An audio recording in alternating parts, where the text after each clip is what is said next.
I wish I would know how to fix that. Today we're gonna show you how to fix it.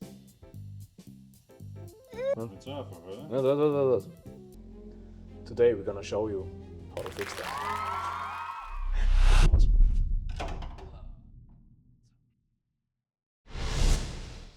Welcome back to another episode of Wrenching. On this episode you will see how to fix a simple hole in a floor panel. Let's go! Welcome back to the 61 project. As I said, today we fix a simple hole, probably the last hole I hope so on this car, but now I will show you how to do it. Step number one would be, if this car had batteries, disconnect the batteries so you don't fry the alternator. Step number two would be identify the hole. Identify. You already know it is rusty. That's why you want to weld it. What I mean with identify the hole is grind it free with a wire brush so you know actually how big is the hole and how far you have to cut it out. First thing, clean everything up, like down to the bare metal. It will be a dirty work, especially if you have to grind away a lot of the old rubber sealant.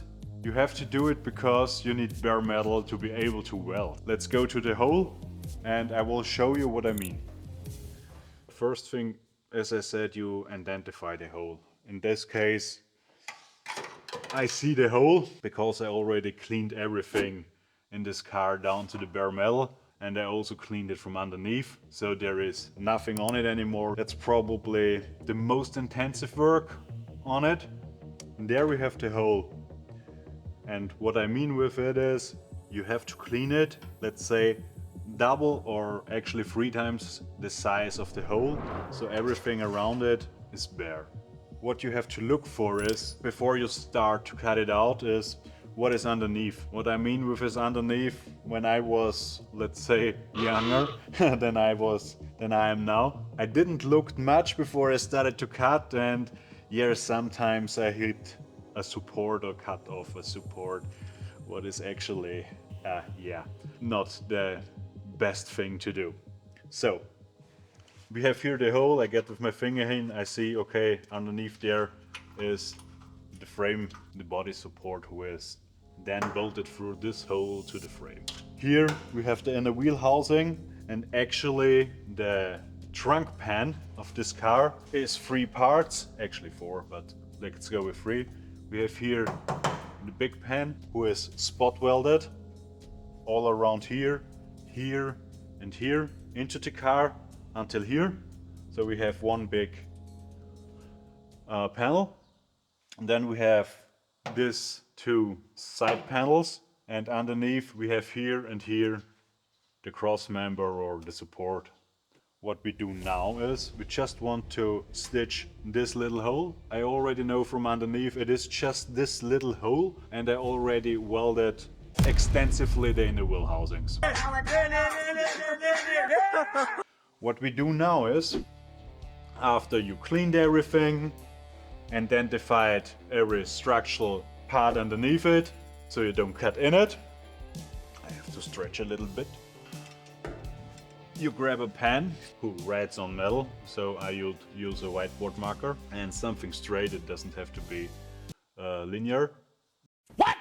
It could be also a metal bar or whatever you have, but it should be straight. And then you start to mark where you want to cut out. Why is this important? This is important because if you just cut it out somehow, it will don't have straight lines, and it will be, let's say, a little bit of a pain to make a replacement panel. I mean, in this area with such a little hole, it is not that big of a deal, but if you weld in a rocker panel and it is like 1 meter long or 1.5 meters, and your cut goes like this, difficult. So always try to cut in straight lines. There are 2 ways actually you can do it. If you are not able to weld gap on gap, what would be necessary here, you can patch it. Just put a metal over it, look that you cut out before the rusty part, put a bigger badge over it. I mean, it doesn't look good, but it does the job in case you live in a country who has a roadworthy inspection. It will does the magic to get it roadworthy again.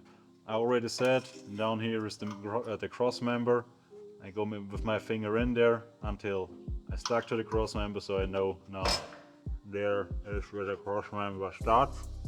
My cross member is bent. It means it looks like a U with two wings on it, and is spot welded to the floor panel. And we see where it is spot welded here, here, and here. That is where the cross member is spot welded. The problem is it's actually not a problem. When your cross member underneath it, or whatever is underneath it, is rusty, you have to cut it out with it. All is more or less how good you are, how experienced you are as a welder, and how experienced you are in terms of repairing body panels. So there is no shame in it when it is not perfect. I mean, I know this chests. Was is Suggestion? Suggest. Suggest. Yeah, suggest. Ist wurscht. I mean, there is no shame in it when it is not perfect. Not everything is Instagram, YouTube, and some fancy pics in a forum. So it just has to do the job. Let's start with it. So I said we want to cut out straight lines. It is actually here pretty easy to cut out in straight lines. We mark it here. That is where we will cut. You see? And the thing is, when something goes up in a 90-degree angle like this, it will be hard to cut it out without getting with the cutting disc into this 90-degree angle, so you will cut through it. So if you're able and the rust hole isn't so big, stay a little before, so you have room to this part of the car, mark it, and now you know how much you cut out of it. And as I said, all is bigger as the hole is. I know back there is no rust, but you see here it is rusty because the metal from the inner wheel housing and the floor panel goes together like this. We will cut it out to over here, clean the gap afterwards, and then weld in the panel. But now I will cut it out. So we have our safety glasses and our grinder, and now we start to cut it out.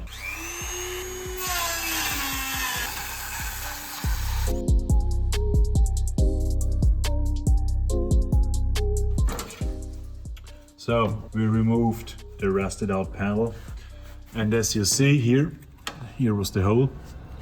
You see the rust was going much further than that actually, and that's why I cut out such a piece. I mean, from above it looks actually okay, but from underneath, if you just weld in this little hole, it will be probably 2 years later, there will be a hole. So always cut out a little more. And it is actually hard to weld on such thin metal. Step 5 would be grab a piece of paper or use the old cutout piece, if it is still a piece, and it has actually the shape of what you did cut out. You can use it as a template, or you use the piece of paper. If you use a piece of paper because it was so rusted out, you get the paper over it, and then you need a little bit of dusty fingers. You mark it. Then I cut it out, my piece of paper, make my template. So we cut out our template from the piece of paper. Now we will look and fit it inside if it is kind of the same size. We see the template is fitting. The only thing we have to mark is the rounding.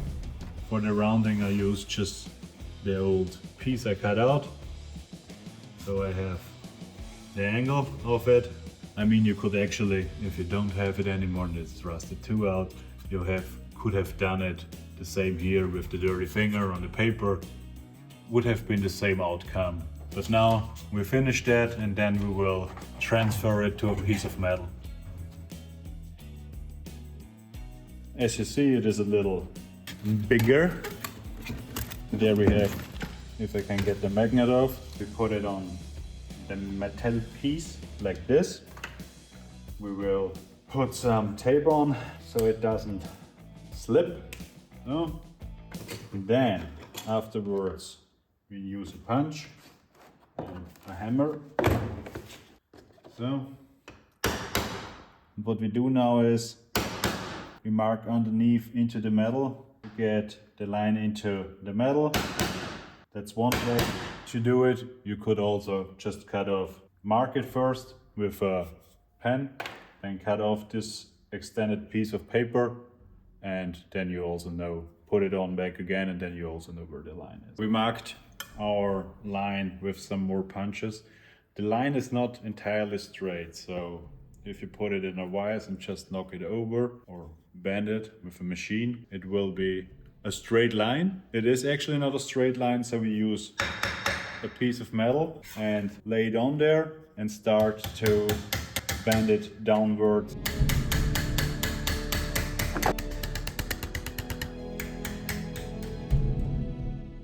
I finished my replacement panel, more or less. To get it in a, let's say, slightly curved shape, I used different hammers and a different shaped metal. I mean, if you do something like this, invest some money in some body hammers and irons, and then it is just time and patience to get it in a shape. Also some try and error, but if you're into that, probably or pretty sure will be able to do it. It is just time and patience. And now we will try to fit the panel, look how it fits, and then weld it in. The next step is to fit it, as I said. You see on the bottom side I put some anti-rust primer over it. You should do that. It's just easier now than afterwards. And also in the areas where it doesn't see sunlight anymore because there are two metal facing together, you should apply some anti-rust primer, just this, that it doesn't rust anymore. So also invest some money into magnets, makes it way easier to fit something. So the panel fits, as we see. Afterwards we will just shift it a little bit around so it fits a little better when it is warm, and then made the first spot that is easier to knock it in a direction. Okay? And next thing is welding. So, important thing, set the ground wire so you have ground. It has to be attached on bare metal so it does work. And now we will start to weld and knock it a little bit in place, but we will see.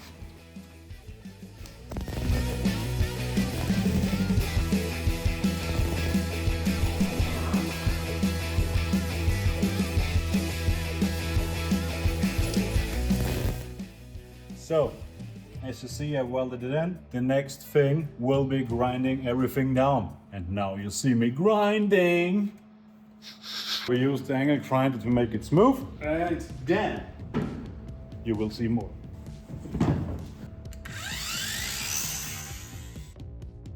We finished grinding, and as you see, we have a kinda nice looking patch. And the next thing you would do is primer it, and then whatever you want to do with it. Here you have the video for me repairing a body panel on a 61 also, and there you will see what you can do afterwards. Okay?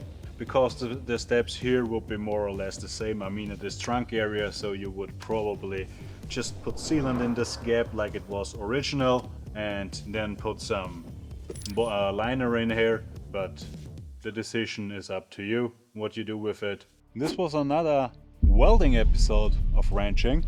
I hope you enjoyed it. Please subscribe to our social media. Hit the subscribe button here on YouTube. Like the video. And we see us the next time.